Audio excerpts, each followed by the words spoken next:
الحمد للہ رب العالمین والصلاة والسلام علی سید المرسلین اما بعد فاعوذ باللہ من الشیطان الرجیم بسم اللہ الرحمن الرحیم ایاک نعبد و ایاک نستعین صدق اللہ العظیم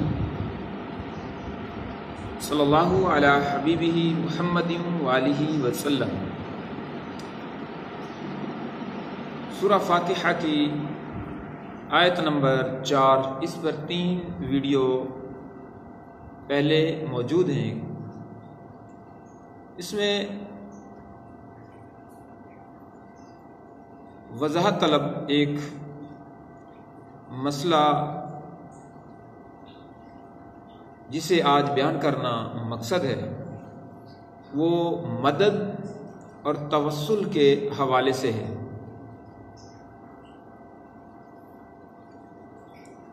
ایاک نعبد و ایاک نستعین، ہم تیری ہی عبادت کرتے ہیں، تجھ ہی سے مدد چاہتے ہیں۔ توسل کے حوالے سے، مدد کے حوالے سے بات کرنا مقصد یہ ہے کہ جو خاص مدد ہے، واسطے کے ساتھ ہو یا واسطے کے بغیر، وہ صرف اور صرف اللہ تعالی عز و جل کے ساتھ خاص ہے۔ اگر کوئی ایسا عقیدہ رکھے کہ اپنے ذاتی طور پہ خود کوئی کسی کی مدد کر سکتا ہے تو یہ سب کے نزدیک شرک ہوگا۔ تو جو عقیدہ توسل کا یا مدد کے حوالے سے ہے اور اہل سنت و جماعت کا ہے، علماء کرام جو دلائل پیش کرتے ہیں قرآن مجید، احادیث مبارکہ سے، ان کی روشنی میں ہی کہ حقیقی مددگار اللہ تعالیٰ ہے، ذاتی طور از خود سے جو مدد کرنی ہے وہ اللہ تعالیٰ نے کرنی ہے، اور جو یہ عقیدہ ہے کہ انبیاء کرام علیہم الصلاۃ والسلام یا اولیاء کرام رحمہم اللہ علیہم اجمعین جو ہو گزرے، جو ہونے والے ہیں، وہ اگر کسی کی مدد کر سکتے ہیں، اور یہ بھی عرض کر دوں کہ یہ مدد ظاہر ہے عام سی مدد والا تصور نہیں ہے جو عام عوام میں عادتاً مدد کی جاتی ہیں، خاص جس کی وجہ سے جو اعتراض کھڑا ہوتا ہے وہ عادت سے ہٹ کر کچھ ایسی امداد ہوتی ہیں جو خاص انبیاء کرام علیہ الصلوۃ والسلام کے ساتھ اور اولیاء کرام رحمہم اللہ علیہم اجمعین کی جو تاریخ، ہماری اسلامی تاریخ بھری پڑی ہے۔ اس میں عقیدہ یہ ہے کہ جو انبیاء کرام علیہ الصلوۃ والسلام اور اولیاء اعظام رضی اللہ تعالیٰ عنہ کہ جو واقعات ایسے ملتے ہیں کہ انہوں نے ایسی مدد کی، انبیاء نے اپنے امتیوں کی مدد کی، اولیاء نے اپنے اہل محبت، اپنے پیروکاروں، اپنے مسلمان بھائیوں کی مدد کی، اور مدد بھی ایسی کہ جو دوسری عام عوام میں ایسی عادتاً نہیں کی جاتی۔ اس مدد کا بھی تصور، اس خاص مدد کا بھی تصور اہل سنت والجماعت میں یہ ہے، عقیدہ یہ ہے کہ یہ انبیاء کرام علیہ الصلوۃ والسلام کا ایسی امداد کرنا، اولیاء اعظام رضی اللہ تعالی عنہم کا ایسی امداد کرنا، یہ حقیقت میں اللہ تعالیٰ ہی کی طرف سے ہے، یعنی اللہ تعالیٰ طاقت عطا فرماتا ہے، اور انبیاء کرام علیہ الصلوۃ والسلام یا اولیاء اعظام رضی اللہ تعالیٰ عنہ جو واقعات ملتے ہیں ہمیں، وہ سب اللہ تعالیٰ کی عطا سے مدد کرتے ہیں، کریں گے۔ اس کی کئی مثالیں دی جا سکتی ہیں۔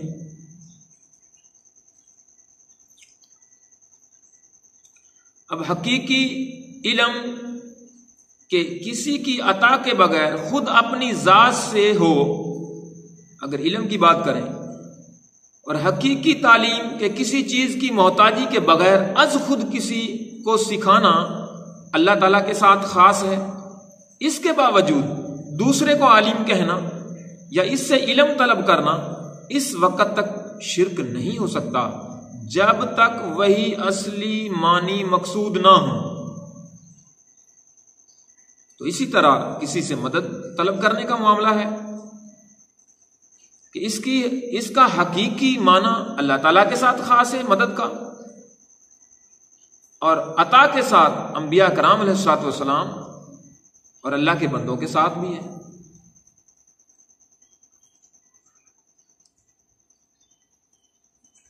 تو توسل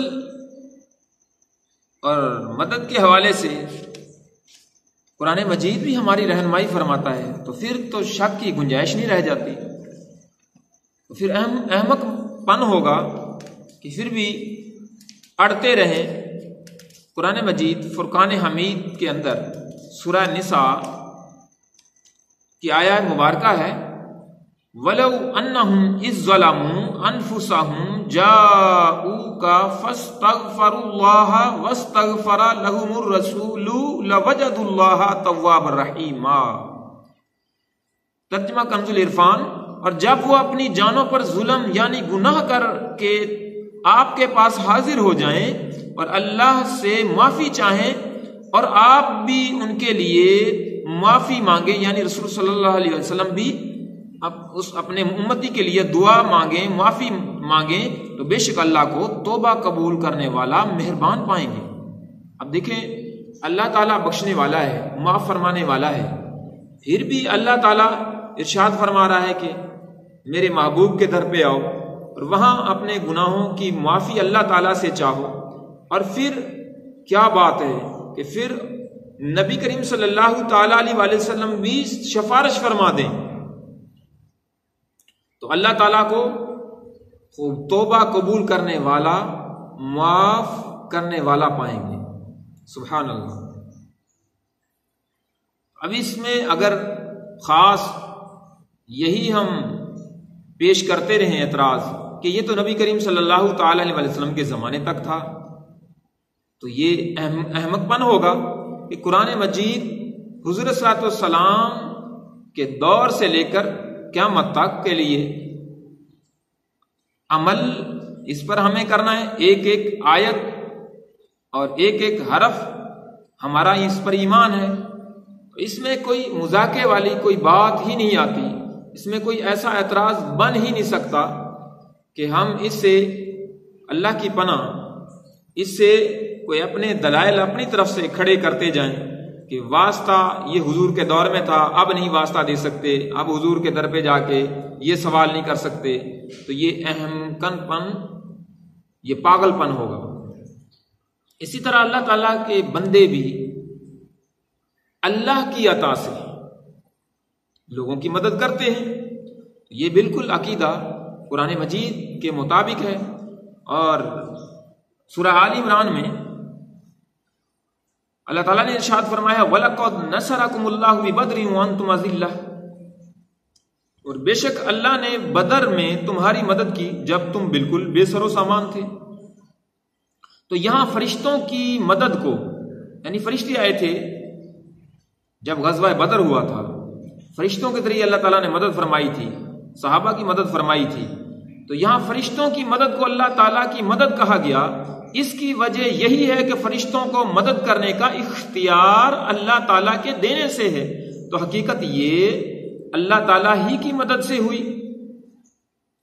یہی معاملہ انبیاء کرام علیہ الصلوۃ والسلام اور اولیاء اعظام رحمت اللہ تعالی علیہم اجمعین کا ہے کہ وہ اللہ عز و جل کی عطا سے مدد کرتے ہیں اور حقیقتاً وہ مدد اللہ تعالیٰ کی ہوتی ہے. جیسے حضرت سلیمان علیہ السلام نے اپنے وزیر حضرت آصف بن برخیہ رضی اللہ تعالی عنہ سے تخت لانے کا فرمایا، انہوں نے پلک جھپکتے میں جو بلقیس کا تخت تھا وہ حاضر کر دیا. اس پر انہوں نے فرمایا، سلیمان علیہ السلام نے اس پر فرمایا، ھذا من فضل ربی، یہ میرے رب کے فضل سے ہے. سبحان اللہ. تو تخت لے کر آصف بن برخیہ اللہ کے بندے حضرت سلیمان علیہ السلام کی امتی لے کر آ رہے ہیں، پلک جھپکتے میں حاضر کر دیا. علماء کا کہنا ہے کہ 1 ماہ کا سفر آنے کا اور 1 ماہ کا جانے کا، تو ایک پلک جھپکتے میں حاضر کر دیا. تو پھر بھی سلیمان علیہ السلام نے فرمایا کہ ھذا من فضل ربی، یہ میرے رب کا فضل ہے. یعنی کہ حقیقت میں جو طاقت ملی ہے آصف بن برخیہ کو وہ اللہ تعالیٰ کے فضل سے ہی. اللہ تعالیٰ ہی طاقت عطا کرنے والا ہے، اللہ تعالیٰ ہی مدد فرمانے والا ہے، اور اللہ تعالیٰ ہی دعاؤں کو قبول فرمانے والا ہے. جس طرح توسل کے حوالے سے بات ہو رہی تھی، اور توسل کے حوالے سے دہراتا جاؤں یہ بات اس لیے کہ جو اللہ تعالیٰ کے خاص بندے ہوتے ہیں، اللہ تعالیٰ کی ان پر خاص رحمت ہوتی ہے. اگر وہ دنیا سے چلے بھی گئے، ایک تو ہم ڈائریکٹ دعا کروائیں تب بھی ان کی دعا، ہم جیسے جو گنہگار ہیں ان کے حق میں ان کی دعا جلد مقبول ہوگی. اور اگر دنیا سے چلے بھی جائیں پھر بھی تو اللہ تعالیٰ کی وہ قرب میں ہیں، اللہ تعالیٰ کی ان پر خاص رحمت ہے. تو اللہ تعالیٰ کی جب ان کی خاص رحمت ہے، ہم وہاں جا کر جب اللہ کی بارگاہ میں دعا کریں گے تو اللہ تعالیٰ جلد دعا کو شرف قبولیت فرمائے گا. تو مدد کے حوالے سے حدیث پاک میں پیش کرتا جاؤں. بخاری کی حدیث پاک ہے، نبی کریم صلی اللہ تعالی علیہ وسلم نے تھوڑے سے کھانے سے پورے لشکر کو سیر کر دیا. اور اسی طرح حدیث بخاری، آپ صلی اللہ تعالی علیہ وسلم نے دودھ کے 1 پیالے سے 70 صحابہ کو سیر کر دیا. اور اسی طرح بخاری کی اگلی روایت کہ انگلیوں سے پانی کے چشمے جاری کر دیے، 1400 صحابہ یا اس سے بھی زائد افراد کو سیراب کیا. صحابی نے عرض کیا تھا کہ اگر ہم 1 لاکھ بھی ہوتے تو پانی ہمارے لیے کافی ہوتا. سبحان اللہ. اور اسی طرح انگلیوں سے پانی کے چشمے حضور کے نے جاری کر دیے. اور اس کے علاوہ الخصائص الکبریٰ میں لعاب دہن سے بہت سے لوگوں کو بہت سے لوگوں کو شفا ملی. حضور صلی اللہ علیہ وسلم لعاب دہن کہیں آپ نے کنویں میں بھی ڈالا ہے تو پانی کھارا میٹھا ہو گیا اور بیماروں کے لیے شفا کا بھی باعث بنا.